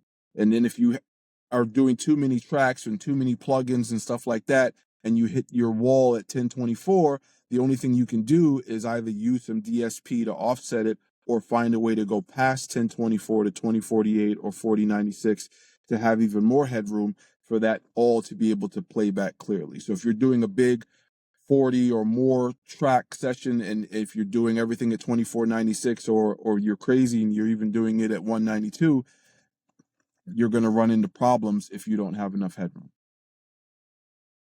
thank you very much for explaining that. Makes perfect sense. It never occurred to me that the different um, steps in the process would benefit from different latency settings, but it makes perfect sense. So thanks very much. I would have never thought of that. Yeah, you're very welcome. Yeah. It's something that I had to learn the hard way because, again, when I started recording, I was just like, why am I getting this noise? And I'm looking. So by the time I started learning about this and talking to different audio engineers from the studios that I've been around, I learned about all of these things, from the latency settings to the optimization settings and all of this stuff. And it's everything that that you're accustomed to. It just seems so natural, second nature to you, because you've been accustomed to it for so long. And it's amazing when you speak to someone else who doesn't know it, you tend to remember, oh shit, it's not common knowledge. Yeah. Just because I'm accustomed to it doesn't make it common knowledge. So this is one of those things. I tend to forget that not everyone knows. So a lot of people will come to me and they'll say, oh, I'm having this issue and I'm having that issue, and I'm thinking, that doesn't sound right. Why are you having that issue? And then I stop and think, wait, did you do this? And they're like, no, I didn't know I had to do that. And I'm like, oh, okay, well then, yeah, that's why this is happening. It could be anything from your Windows not being optimized to you have literally everything running. It's amazing how you don't even realize, like, an antivirus hogs up your system resources, but a lot of people aren't very knowledgeable about their internet use, so they rely on an antivirus program to help protect their computer. Me personally, I haven't had an antivirus program on a computer in probably 10 years, if not longer. But it's because I know what to do and what not to do when I'm on the internet. Mm. But everyone else doesn't know this, and I had to learn that because of what I do. You know, when you don't do this for a certain amount of time, you don't know these things. But you know, I think maybe there should be more information about this out there. More people should understand what to do and what not to do when you want to use a device for creative use, how to get the most out of your device. I had several people this week alone, it's crazy, tell me that they didn't even realize how powerful their computer was until after they went through the optimization video. Yeah. Or as simple as, and I think I remember telling you about the guy who sent me the message. He was trying to render videos and he loved it, but then he later found out that he was still using the built-in graphics, the internal Yeah. Intel graphics. And when he switched to the RTX, he was like, his computer Whoa. transformed. He Yeah. didn't even know that it could do all of that. It's, you know, most people don't, you know, Yeah. it's crazy, you know. So I should probably do more videos explaining more. Like I have a basic optimization video. Maybe I should do a bit of a more advanced version of that optimization video and talk about some other things that could help as Yeah. well. I have a blog that's on there now that explains why we don't have Thunderbolt because it's unneeded and Yeah. unnecessarily expensive. So there's just all of these things. But again, I forget if people keep reminding me, then I have to make some notes to say maybe I should put this out and maybe I should put that out to help people. You know, please, if you have anything, you know, and any suggestions, please offer. I'll do that. I just when you made that comment on the output latency, I noticed wondering. I wonder why. Why is that? I never really thought about it. So I asked, and your explanation was perfect. Very easy to follow. I understood everything, and I'm a little bit less dumb now. So that makes me happy. No, no, you're too kind. Thank you, thank you. You know, like I said, there's a lot of things that is just not common knowledge. I'm sure there's a lot of things that I don't know. You know, we're all human. You know. Yeah, absolutely. And I think we all fall into that trap. I mean, if we're doing something every day, as you said, things become second nature to us, and we sometimes forget that not everybody lives in that world. And I think that's a good mindset to have, just to stay curious and open to learning new things. Because I think that's what life is about, just learning new things. Yeah, absolutely. You know, there's. I used to always say, if someone's going to teach you something for free, take the time and learn it because you never know when it's going to come in handy. 100%. Yeah. So please, I would like to learn some things from you, master impulse response maker. Oh, I might be getting an F70G, by the way. The German Really? distributor for Freyet got in touch, so something might be happening there. We might be able to get some IRs of an F70G. So, Awesome. yeah. All The, right. Yeah, you know, a lot of people always make fun of me, like F70G. What is that? I've never heard of that. You know, because everything is V30, and I get it. I'm a V30 lover myself, and I say to people all the time, the only other speaker that has caught my attention besides the V30 is the F70G. But a lot of people don't seem to know that speaker, and it's kind of sad. yeah, I mean Freyet, they are a bit niche, but I really like Stephen Freyet for one thing. There's another one of these enthusiastic guys, and he reminds me a little bit of my other grandfather in this way that he's kind of an amusing curmudgeon sometimes. I just like that. He seems like an awesome guy, and I like the way his amplifiers sound. I've never played one of his actual amplifiers, only the synergy modules, but I love the dryness of them. It's just something I like, an amp that challenges you a bit. Like the more you put Hmm. in, the more you get out. Like Right. unlike a 5150 that is quite compressed and easy to play, it carries you a bit. Mhm. I like those too, but now and then I like an amp that challenges me a bit. So, and the Freyets seem to fall into that category. And yeah, and the Fane loudspeakers, Fane who make the F70G for Freyet, um, every single speaker I've tried from them has been great, and they're very nice people, very dedicated to their craft, and pretty proud of what they make, and the quality of the drivers is fantastic. So F70G is definitely, I'm gonna have to get one way or another, even if it's in a full cabinet. So Mhm. it might happen one day. All right. Looking forward to that. Yeah, Definitely. I'll send you the IRs as soon as I have them. Oh, man, you're the best. Thank you. Thank you. I'll Uh, try to make, yeah, I'll try to remember to yeah. make them 96 kilohertz as well. Thank you. Thank you so much. You know, I realize it's crazy that a lot of people today um, aren't really doing that. I mean, the big companies do it because they get it, but a lot of people who are doing it on their own are still in 48 kilohertz, and I understand it's easier on the computer. I get it. I guess I'm one of those particular people who have gone through all the tests, and I've if you can't hear a difference, you can't hear a difference. It's fine. It doesn't really make a difference. I unfortunately am one of those, crazy people who can hear the difference, and that's why everything I do is 2496. I think that 192 sounds amazing. It just it sounds too clinical for my ears. Yeah, You know what I mean? And because it sounds so clinical, it's less musical. And I think 96 is a lot more transparent and still musical sounding than 48. Um, for me, it's the sweet spot. It's not that 48 is bad. I'm not saying that at all. 48 is good. A lot of great recordings are made at 48. I just prefer 96.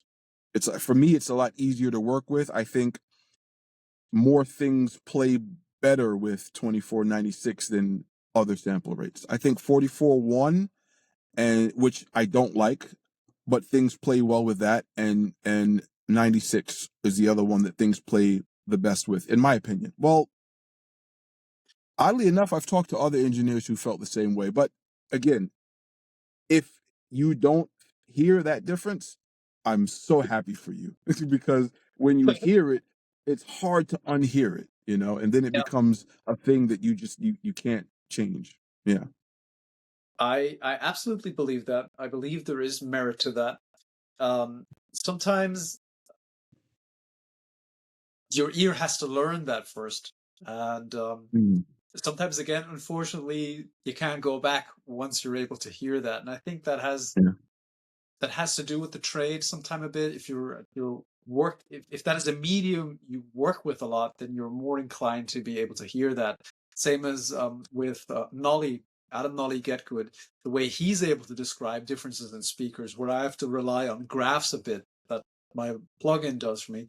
He's able to hear these details that a lot of people seem to miss, myself included, and that's why yeah, I ought to switch to 96 kilohertz. I'm on 48 still out of habit. That's what I used on the old laptop, because 96 Mm. would kind of challenge it a bit. Thing is, I don't see any downside in recording in 96 now. I can always bounce it to 48 if I want to use Mhm. 48 instead. But you don't have the option the other way around. You can't upscale it. Yeah. At least I You, think you you can. you can, but it's not the same. Yeah, figured. Yeah. Yeah. It's what a lot of people will do, like if you're doing hi-fi recordings. So the hi-fi stuff is recorded at 192, and it's just easier to downscale to 96 and 48 and 44, Mm. And if you're doing captures like for cabinets, it's the same thing. You can record at 96 and then do one that's downscaled to 48, another one that's downscaled to 44.1. No one's really doing 192 recordings. Those are very niche things. That's only for a few off clients that just want something recorded at a super hi-fi, for a particular thing. And I wanted to be able to offer that. That's the only reason I bought my Orion 32, so that I could record 32 channels at 192 if I needed to. Another reason was for the output latency, I can go to 4096 with one of those, which definitely came in handy as projects got bigger. But if you don't have need for that, it's an unnecessary purchase. You know, if what you have works for you, use what you have. And I'll tell anyone that. Makes a lot of sense. Yeah. So, you know, a lot of people get stuck on, oh, I need this if I want to get that sound, or I need that if I want to get that sound. You really don't. There's always a way around it, you know. And I've done a few things on a Focusrite that you wouldn't think I used the Focusrite to do, you know. And that was because I didn't have a choice. It was before I got my Antelope. Mm. Where there's a will, there's a way, you know. That stuff is pretty good. The only reason why I changed from Focusrite is I couldn't work with the Focusrite control software. I had a 6i6 Scarlett second generation for the longest time.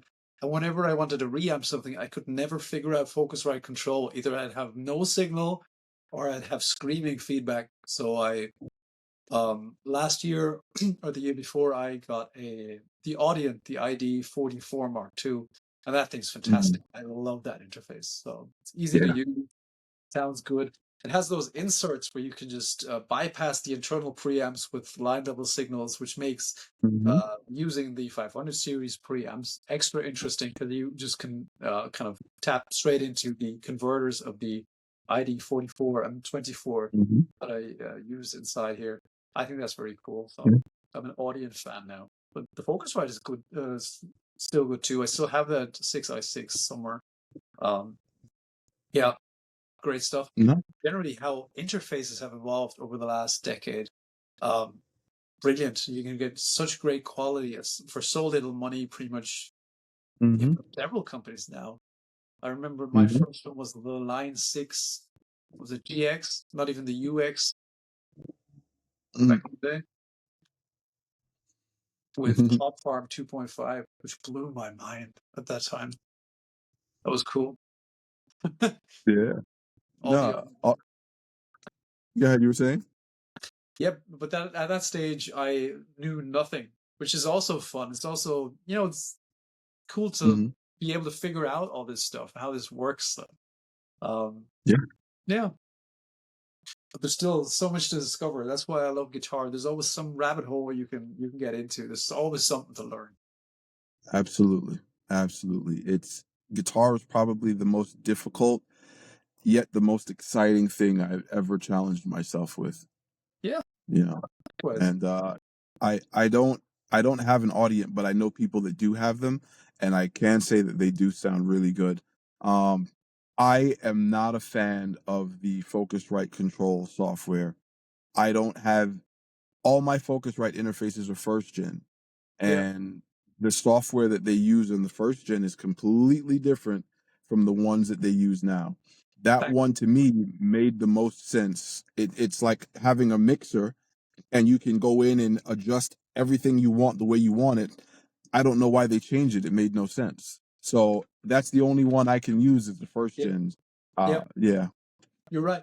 I started off with the first gen Focusrite. Then I got the 6i6 because it had the SPDIF input that I could use my Two Notes Torpedo Live and the Kemper with.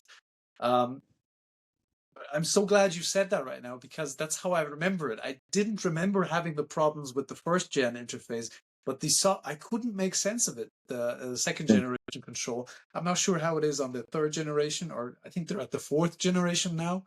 Might be different now, but that second generation Focusrite control, for the life of me, I could not figure it out. Sometimes, just by sheer luck, I had a setup that worked, and I saved it as a preset. But then, I had to use a different computer, couldn't recall that preset, and it all started off again. I just couldn't figure out how to set it up for reamping. I thought, well, I must be an idiot. I can't get this to work. But now that you say it, yes, the first generation Focusrite, the software, I'm not sure if they called it Focusrite control back then, but the software with the first Focusrite interfaces, I remember that being much more easy to use for me, at least. Yeah. Another thing, if it ain't broke, don't fix it. Another company 100%. Changing something unnecessarily, Yeah. So hopefully they change it back. From what I know, they still use the same software that they use in the second gen in the third and fourth But again, it's literally just for people who want to do recording. If you're just going to do tracking, it's good for that. Anything other than tracking, you're going to end up having to buy something else. And I think that was the intent. They wanted you to, because also with the first gen, there was a driver, and I mentioned this before, where you could push your output latency even higher. I don't know if that driver is still in circulation. I still have it. If you still have your first gen, I can send it to you. Where you can push your output latency even farther. I could get to 2048 on the Focusrite, and in my DAW, depending on the DAW you use, the one I was using at the time, Sonar would allow me to push to 4096 in that DAW. So between the two of them, I was getting more than enough headroom to do full mixes and masters on a Focusrite. Sick. Okay. Yeah. And do you think they dropped that option on purpose later on? I would think so. I mean, because if you can get that type of performance out of a budget interface, why would you spend all the extra money on one of their professional models? Which allow for large for More headroom. Yeah, thank you. Yes. exactly. Yeah. Okay. Yeah. That does make sense, unfortunately. Yeah, So you still it's have all that, about. that driver on a flash drive in a safe, unnamed location. No, I have it on a few different locations. I think it's even in the cloud somewhere because someone asked me for it, so I emailed it to them. You know, yeah, I don't mind sharing. If anyone has a first gen Scarlett and if they're looking for the interface, send me a message. I got you. You know, So, I would hope someone would do it for me. Why not? yeah, but Yeah, this circles back, serving the community of creators and musicians. exactly. You know, like you're doing, and I have to tell you, man, I enjoy your videos. I've been watching you before you and I even started talking. You know. Awesome, thank you. Yeah, you're welcome. You're welcome. So, can you say what's coming up next on your channel? Are you planning to do anything different than what you're doing now, or are you just gonna continue the same thing? Where do you see your channel within the next 5 years? Oh, within the next 5 years, that's a good question. I have no idea for the next 5 years, but there's an awful lot I want to do testing wise. At the moment, that's a little bit in limbo because the space I'm filming in is, being converted into a studio living space. I'm going to get heating in there. At the moment, there's no heating in there, so I've been Mm. freezing myself in there filming in the winter. That's why I have. Sometimes I'm wearing that big fuzzy jacket. Um, but once that is done, I want to get into doing more test videos because I really enjoy doing those. That's where my two worlds kind of meet: the test engineer in me and the you know wannabe musician. That's really where this convergence happens. That is a lot of fun to me, and that seems to resonate a lot with my audience as well. That's how I did that big vintage 30 video, and I want to do and I've been wanting to do this for over a year. I want to actually use these testing methods to quantify what the difference in different tube types is. Glenn Fricker made a video a few years ago that was very polarizing. Like, this is basically concluding tubes don't really matter. I don't want to say anything bad about Glenn Fricker. I think he's a good guy. I think he has the best intentions. I don't always agree 100% with his conclusions, and I'm thinking maybe there, his test setup might not have been optimal. So I want to look into that. I want to make a testing different power tubes and different preamp tubes in a controlled environment and considering different parameters like different loads, uh, bias settings, maybe even different negative feedback settings if the amplifiers allow for that. That's going to be a bigger test setup, and it's going to take a little longer to film, so I need my space to be ready so that I can leave the stuff there. Mm. Because at the moment I kind of have to pack things up, unpack them, and for a test like that will take more than one day to film or one evening to film in my case. I need to have a space where I can just let it sit for a while and then pick up later. And as I said, another thing is I want to test preamps the same way. Do preamps matter for recording heavy guitars or guitars in general? And a lot with speaker cabinets as well. I did a video sometime last year comparing the sonic differences between front loading a speaker cab and rear loading the speaker cab. The conclusion was there is a difference, but it's the order of magnitude is much smaller than I expected. It doesn't make a huge difference. I just want to check out what basically the effect of speaker cabinets, looking at different construction. What does the baffle do? Does the angle of the baffle matter? Do the dimensions matter? And I've got a few interesting cabinets. I have this one cabinet from a German company that doesn't exist anymore, THC, excuse me. And that is a very lightweight cabinet. It's very compact, but it's got this crazy bracing inside. There's all kinds of interesting construction going on the inside. And I'd really like to look into that. So lots of cab videos I'd like to do. One thing is I have a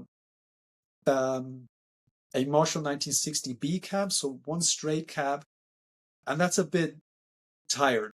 Like, it's been around since the 90s. It's seen its wear and tear, and I want to see if I can improve that, make it better, both construction-wise, and if that has a sonic effect, for example. I mean, the center brace in that is awfully wobbly. It's not really attached rigidly to the front baffle.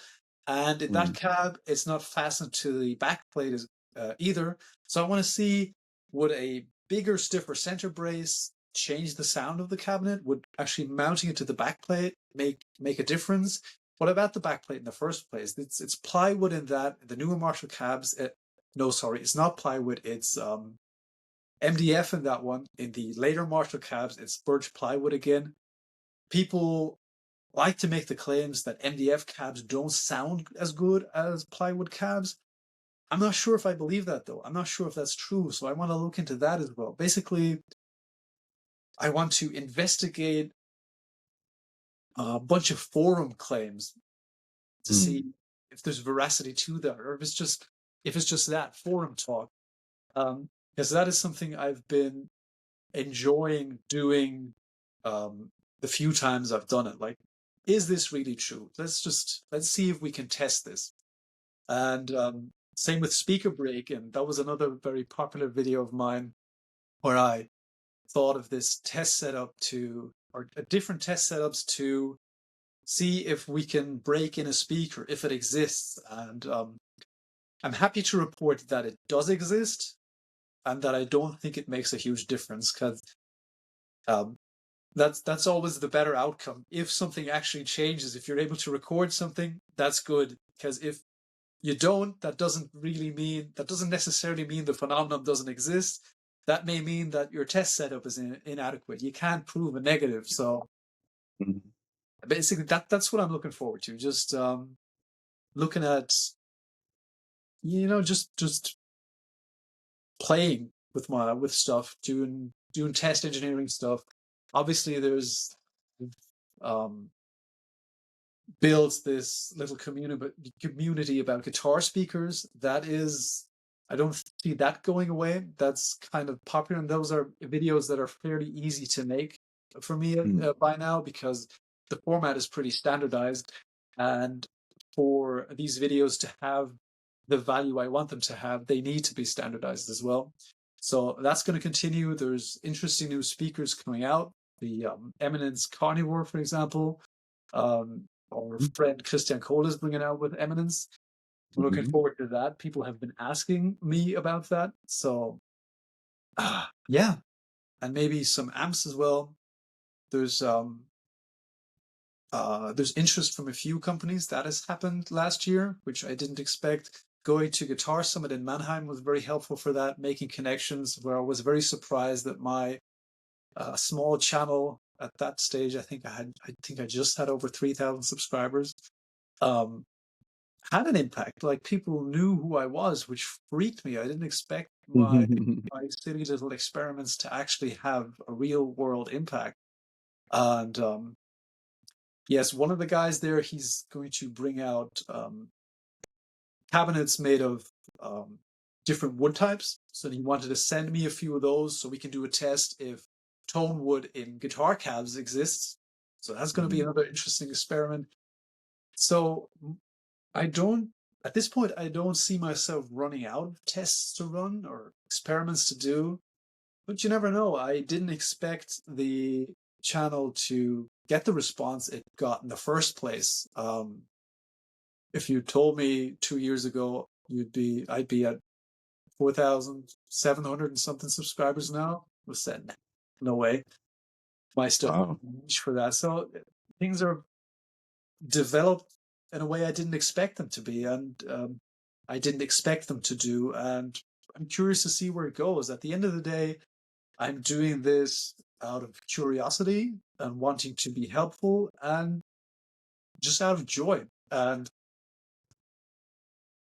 with that in mind, it can only get better. So yeah, I'm really curious to see where this goes and where it leads. And yeah, because I'm rambling on a bit now because it already took me in directions I didn't expect. I got to talk to and befriend all kinds of interesting people, like our friend John Simons from Sonic Drive Studios. He's a great guy, really helpful as well. Just an overall awesome dude. I got to speak to Nolly Getgood, which was surreal because I'd always admired his work and talk a lot to him. I get to talk to you. It's opened so many doors for me just to get in touch with really cool, good, and interesting people. So I'm very grateful for that. As I said, I just can't wait to see where it leads me next. That's awesome. That is awesome. I can't wait either. Everyone that's watching, please, if you're not already subscribed, subscribe to The Real John Browne. You'll love his videos. They're fantastic. Speaking of videos, John, you and I could sit here and talk